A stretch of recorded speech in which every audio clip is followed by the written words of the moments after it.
अल्लाह ताला ने अपने प्यारे नबी अय्यूब अलैहिस्सलाम को बेहिसाब नेमतें दी थी, माल दौलत, जमीनें और नेक औलादें। 70 साल तक उन्होंने आराम और खुशहाली की जिंदगी गुजारी, लेकिन फिर अल्लाह ने उन्हें आजमाने का फैसला किया। एक दिन उन्हें ऐसी बीमारी लगी जो उनके पूरे जिस्म में फैल गई, इतनी कि कोई भी हिस्सा सलामत न रहा। मगर नबी अय्यूब अलैहिस्सलाम ने कभी शिकवा नहीं किया, बस सब्र और शुक्र करते रहे।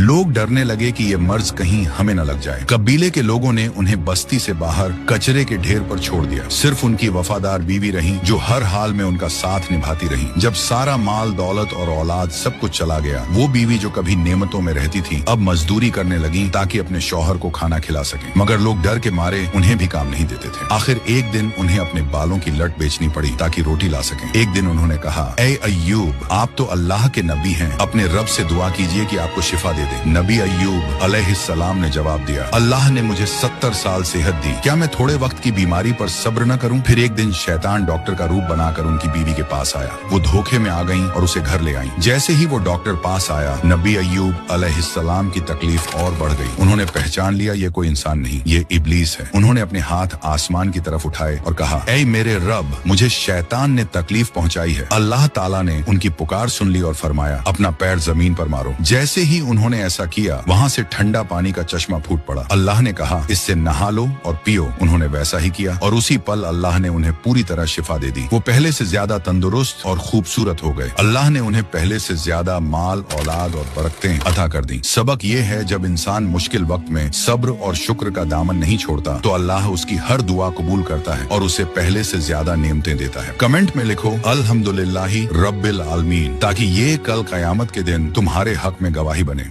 एक बार एक यहूदी मुनाफिक जिसका नाम लबीद इब्न आसम था, उसने रसूलुल्लाह सल्लल्लाहु अलैहि वसल्लम पर काला जादू करने की शैतानी साजिश रची। उसने आपके बाल कंघी से चुरा लिए और खजूर के फूल में 11 गांठें बांधकर हर गांठ पर जादू के अल्फाज पढ़े। फिर उस गठरी को एक जहरीले कुएं की गहराई में पत्थर के नीचे दफन कर दिया। कुछ ही दिनों में जादू का असर दिखने लगा और नबी पाक सल्लल्लाहु अलैहि वसल्लम को कमजोरी और तकलीफ महसूस होने लगी, जो 6 महीने तक जारी रही। फिर एक रात 2 फरिश्ते ख्वाब में आए और पूरी हकीकत बता दी। सुबह हजरत जिब्रील अमीन सूरह अल फलक और सूरह अन्नास लेकर उतरे। आपने हजरत अली, हजरत जुबैर और हजरत अम्मार को कुएं पर भेजा, जहां से वो गठरी निकाली गई जिसमें 11 गांठें बंधी थी। जब नबी सल्लल्लाहु अलैहि वसल्लम ने सूरह अल फलक और अन्नास की आयतें पढ़ना शुरू किया तो हर आयत के साथ एक गांठ खुलती गई और आखिर में सारी गांठें खुलते ही आप उठ खड़े हुए जैसे बेड़ियां टूट गई हों। सहाबा ने कहा, या रसूल अल्लाह, लबीद को सजा दी जाए। मगर नबी ए रहमत सल्लल्लाहु अलैहि वसल्लम मुस्कुराए और फरमाया, अल्लाह ने मुझे शिफा दी है, मैं उसे माफ करता हूँ। ये वाकया हमें सब्र,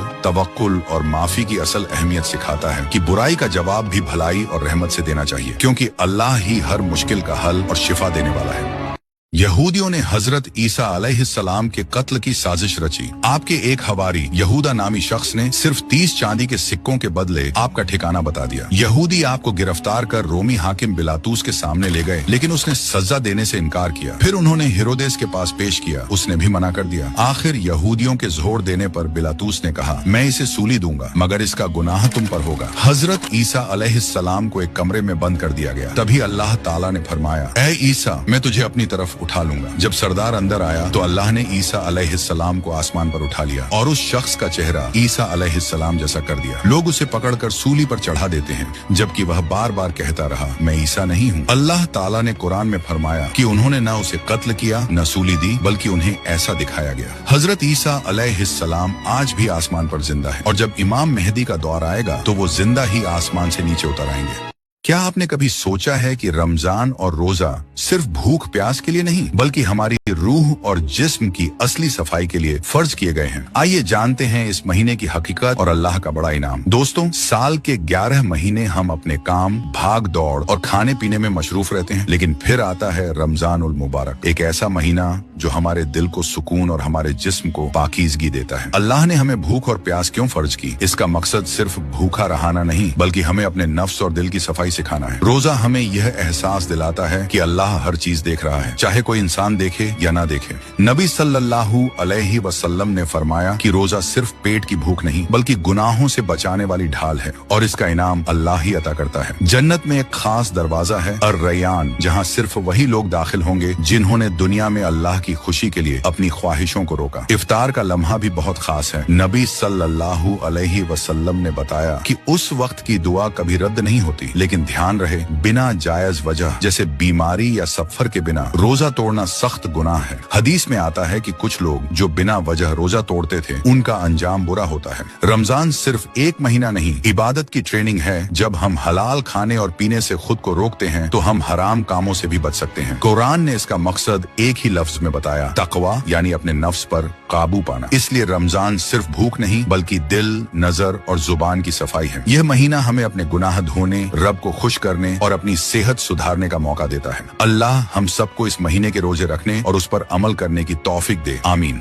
ये क्या करिश्मा है। थोड़ी सी खुराक से सबका पेट भर गया और थाली वैसे ही भरी हुई रही। हजरत अब्बू तालिब मुस्कुराए और बोले, ये कोई करिश्मा नहीं, ये मेरे भतीजे मोहम्मद की बरकत है। जिस खाने पर हुजूर सल्लल्लाहु अलैहि वसल्लम का नाम लिया जाए वह दुनियावी खाने से अलग रुतबा पा लेता है। इसके बाद अक्सर ऐसा होता कि दूध की मशक आधी भरी होती, लेकिन जब मोहम्मद सल्लल्लाहु अलैहि वसल्लम उसका एक घूंट पीते तो पूरा घर पेट भरकर दूध पीता और मशक भी पूरी तरह भरी रहती। जिस दिन से मोहम्मद सल्लल्लाहु अलैहि वसल्लम हजरत अब्बू तालिब के घर आए, उस दिन से वहाँ की हवा ही बदल गई। जहाँ पहले तंगी का असर था वहाँ अब बरकत और सुकून का माहौल था। हजरत अब्बू तालिब जब बच्चों को मोहम्मद सल्लल्लाहु अलैहि वसल्लम के साथ खेलते देखते तो उनके दिल में अजीब एहसास होता। वो अपनी बीवी से कहते, ये बच्चा अजीब है, मुझे लगता है कि इसका रब इसे किसी अजीम काम के लिए तैयार कर रहा है। यूं तो दादा हजरत अब्दुल मुत्तलिब का साया हट चुका था, लेकिन उनकी वसीयत पूरी हुई। अब्बू तालिब ने उस वक्त से हुजूर सल्लल्लाहु अलैहि वसल्लम को न सिर्फ अपने बेटे की तरह पाला बल्कि उनके लिए अपना सब कुछ कुर्बान करने का इरादा कर लिया। यही मोहब्बत और हिफाजत आगे चलकर सबसे बड़ी ढाल बनी जब हुजूर सल्लल्लाहु अलैहि वसल्लम नबूवत का ऐलान करेंगे और पूरा मक्का मुखालिफ में खड़ा हो जाएगा। गर्म रेगिस्तान की हवाओं में काफिले के कदम धीरे धीरे शाम की तरफ बढ़ रहे थे। ऊंटों की घंटियों और मुसाफिरों की थकी हुई सांसें मिलकर अजीब माहौल बना रही थी। इस काफिले की रहनुमाई कर रहे थे हजरत अब्बू तालिब और उनके साथ उनका तारा उनके भतीजे मोहम्मद सल्लल्लाहु अलैहि वसल्लम, जिनकी उम्र उस वक्त तकरीबन 12 साल थी। हुजूर सल्लल्लाहु अलैहि वसल्लम की मासूम आंखों में ताज्जुब की चमक थी। हर जगह गौर से देखते, हर मंजर, हर नक्श, हर पल को समझते जैसे सब कुछ उनसे कोई राज कह रहा हो। सफर लंबा था, लेकिन काफिले ने महसूस किया कि जहां भी हुजूर सल्लल्लाहु अलैहि वसल्लम होते वहां का मौसम नरम हो जाता। सूरज की तेज धूप उनकी मौजूदगी से ढक जाती। कई बार लोग देखते कि उनके सिर के ऊपर एक बादल का टुकड़ा